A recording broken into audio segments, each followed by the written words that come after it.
more dramatic than it needed to be. Yeah, I feel like it was falling off a cliff. No! That upset me. I pressed the record button right as the camera started shutting off and it glitched. Welcome to Halloween month. The Halloween month. Yeah, we're both wearing... Wait, do you have a pumpkin on yours? Yes, I have a pumpkin. I was showing them my leggings. I got a pumpkin and a kitty. It's a pumpkin Halloween candy basket. What's a Scooby-Doo? I don't know. Oh, he's a witch. And there's a bat. And there's another bat. We love Halloween. We're also like our gray is almost matching. So, if you're watching this video, I'm not sure if you've watched the previous one from last week, the Serial Killer Monthly. That was a trip. That was a big trip. But if you watched it, you would realize that that was the last Serial Killer Monthly of season 1. We're going to be taking a break from it. I thought you were flipping the camera off. I was crying. These are my tears. We're starting a new series called Local Mysteries of the Unknown. And I got this idea because my friend Christian, he sent me a place in Illinois that I had never fucking heard of before. And I was like, you know, I wonder if there's places like this in other states, other places, other countries, maybe even in the ocean, maybe even in the space. Maybe even in the space. The space. You never know. I was like, that would be really interesting to bring awareness to places that aren't really known. Like, everyone knows like the big places like the Cecil Hotel, I almost said the Shining Hotel, the Stanley Hotel. The Shining. Alcatraz, you know, Island of the Dolls, stuff like that. We'll still talk about all that, don't worry. I wanted this little playlist to be places that aren't really well known, that only people who are practically local to the area know about. If you know of any places around you that no one knows about, let me know and we'll talk about it, because I think this could end up being really fun.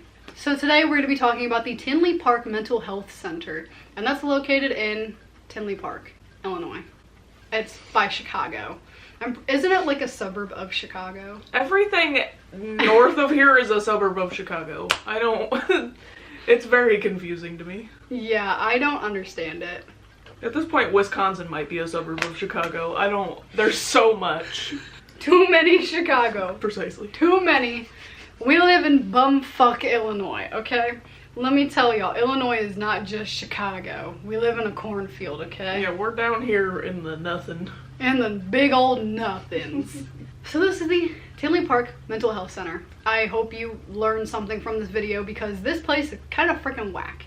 Tinley Park Mental Health Center is an abandoned psychiatric hospital campus. This area has more than 40 buildings. Just take a minute to realize how big that is. It opened as the Tinley Park State Hospital around 1953.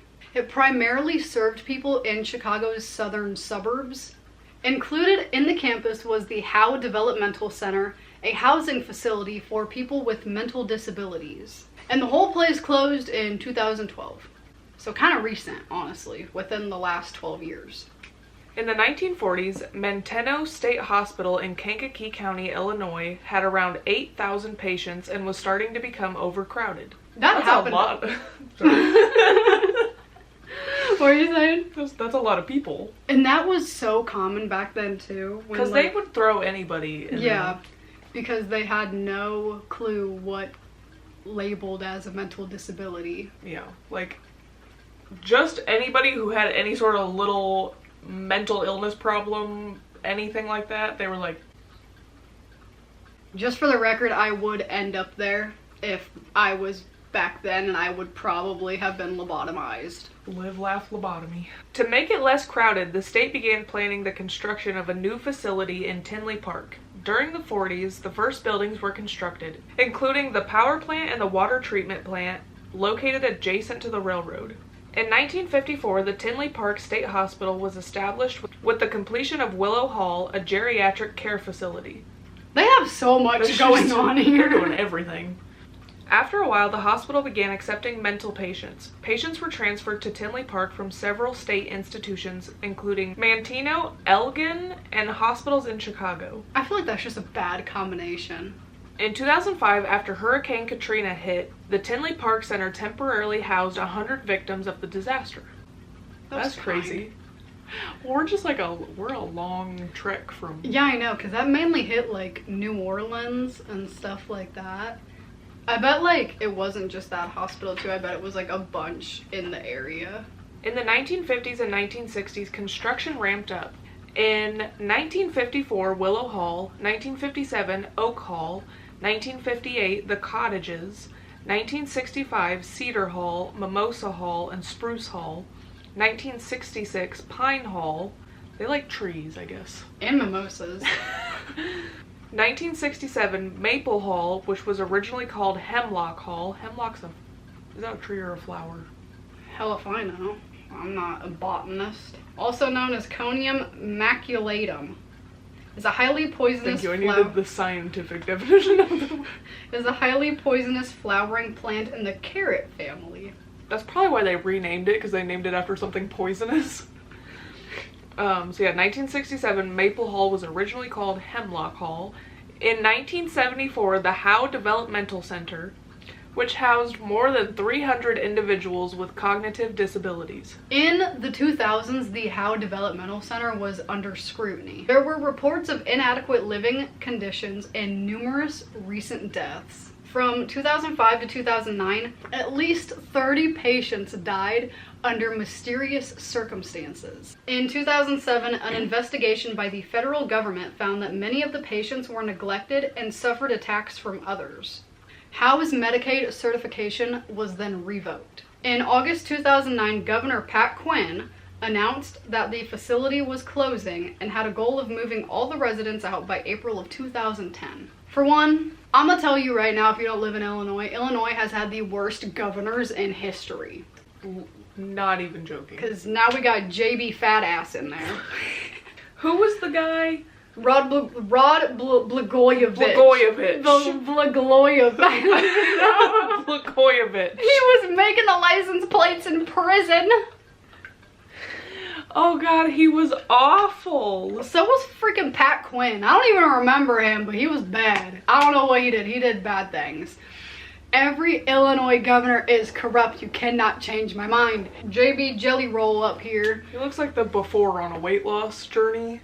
And I don't like politics, but like he just pisses me off. Yeah, we don't do politics around here, but just if you've ever lived in this state. Anyway, back to Pat Quinn. No? Blagojevich. I forgot about that fucker. Me too. He has such a stupid last name too. Getting my blood pressure going up at 11:30 in the morning. This decision was not well accepted, and state representatives created a petition to keep the center open. During the move, numerous patients were reportedly jailed or killed. In September 2011, Quinn announced that the entire facility would be shutting down along with 7 other state mental hospitals. The following year, in 2012, Tinley Park closed down. The property was owned by the state at the time, so then negotiations began to see what was going to happen to it. Because, I mean, that's a big property. A developer was interested for a short amount of time to build a racino, but it never went through. I don't know what a racino is. A racino is a building complex or grounds having a racetrack and gambling facilities for playing slot machines, blackjack, roulette, etc. During this abandonment, the site was used by the FBI, Illinois State Police, Chicago Police, and the U.S. Department of Defense for training. A whole lot going up there. Big fucking... That's spooky. In May of 2021, a water main on the site burst and flooded the area. That's great. In 2023, 2 fires broke out on the property. Broke out. Because of the amount of plant overgrowth around the buildings, the fire was extremely hard to put out. In August of 2023, J.B. Pritzker sold the land to Tinley Park Park District with the intention of redeveloping it into a sports complex. In March of 2024, the property was officially transferred and cleanup efforts began. The property sits on 280 acres of land between South Harlem Avenue and the Rock Island District Rail Line. That's a lot of acres. It is one of the largest abandoned sites in Illinois. The northeastern corner was primarily residential with 7 cottages, single-family homes, and 2 apartment buildings. Maple Hall is located on the west side, closest to the Timber Drive entrance. The power plant and the water treatment plant are located on Timber Drive, adjacent to the railroad. Across the street are 2 maintenance and engineering buildings. The Howe Developmental Center is in the southwest corner and is made up of 23 buildings. So the Howe Developmental Center makes up over half of the entire place because it has over 40 buildings. 20 of them are of the same 4-building design. Each contain apartments where patients lived. At the center of the Howe campus is the park with a gazebo. Spruce Hall is a 3-story circular building in the southeast corner. Oak Hall is a 5-story building located on the west of both. Under the campus was a tunnel system that connected most of the buildings. That sounds like a bad idea. Yep. That's when things go south, when you start having tunnel systems. Yep. Don't do that. Now for the incidents. Quite a few notable incidents have happened at the center or in relation to it. This was not uncommon for big mental institutions like this. Don't go thinking this is a terrible place or thing, because you're going to have incidents everywhere. Walkaways, who are patients who escaped the facility, That happens a lot. were frequent. Yeah, you don't have to stay there under your own will unless you're like court ordered to. If someone's just dropping you off and being like, you need help, you don't have to stay, you can leave. Like, even for like nursing homes, you would be surprised how often somebody just walks off the property. It's not that uncommon. Most of the walkaway incidents were non-violent, but a few were. There was a case in which an escaped patient attacked a boy at a Tinley Park bus stop. On June 25th and 26th in 1973, a 43-year-old named William Workman went on a shooting spree in the Palos Hills. He killed 7 people, including his own parents. He had been admitted to the center on 5 separate occasions. I feel like at that point they just need to legally keep you there. Yeah, if you've been, and being in a psychiatric, whatever, anything like that is perfectly fucking fine because everybody needs a little help.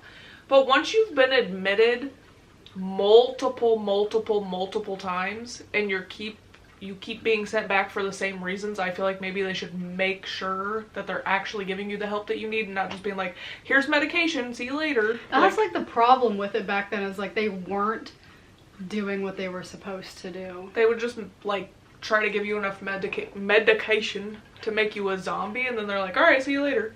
Or they would just be like, dude, you're fucking fine, why are you here? Yeah, like that's not helpful. And back then they like did not have a grasp. What year was this? 1973. So they had a little bit more of a grasp than they did, but... His wife, parents, and a psychiatrist at the center recommended he be institutionalized long-term due to his repeat threats of harm, but he was released each time. Despite his mental problems, he was found fit to stand trial and was convicted of 7 counts of murder in 1981. 2 weeks after the beginning of his sentencing, he committed suicide. Maybe you should have institutionalized him. Getting the blood pressure going up. This kind of shit makes me so mad. This received very little news coverage. I wonder why. On January 9th, 1990, a day after voluntarily leaving Tinley Park, 38-year-old Brenda Maxey stabbed her 9-year-old daughter to death in an abandoned Chicago apartment building. 2 days later, her body was found by police next to a message scrawled in blood that read, Keisha Maxey, 9 years old, the system or powers of Satan, nothing can hurt her anymore. Maxey attempted suicide after that, but was unsuccessful. On January 13th, she was arrested. An investigation was opened into whether Maxey should have been allowed to leave the institution. Later that same month, a patient's suicide led to the suspension of 6 employees that worked there. So the fact that someone offs themselves and 6 employees get suspended for it, something is not right going on in those 4 walls. On April 25th, 2010, a woman suffering from depression checked herself into the center. One of the center's psychologists, Robert Elzinga, began to see her regularly and coerced her into performing sex acts on him. After she was discharged, Elzinga attempted to bribe her in order to keep the abuse a secret. The following month, the woman made a complaint and Elzinga was suspended from his position. Suspended. Not fired. No. It gets worse for him, so it's fine. He was arrested for sexual misconduct in October and was indicted in 2011. In December of 1998, a human skull and several bone fragments were found in a marsh on the mental health center property near the train station. The attempts to identify the remains were unsuccessful. A theory is that they belonged to a patient at the facility, but there was no reports of missing individuals. That is the Tinley Park Mental Health Center. They're gonna start tearing it down soon. God. But I hope you're going to enjoy this new series. I just love history. I love researching things, and especially things that are not mainstream. But if you have any places around you that is abandoned, got a little bit of history, got a little bit of the spooky dookies, comment it and we'll do it. And we'll not do it. Nope. Put it in reverse, Terry. We're not doing it. Throw it in reverse, Terry. A fun little series. It's like a little reward. And I would just like to say, if you've made it this far, that it is somebody's birthday today in this room.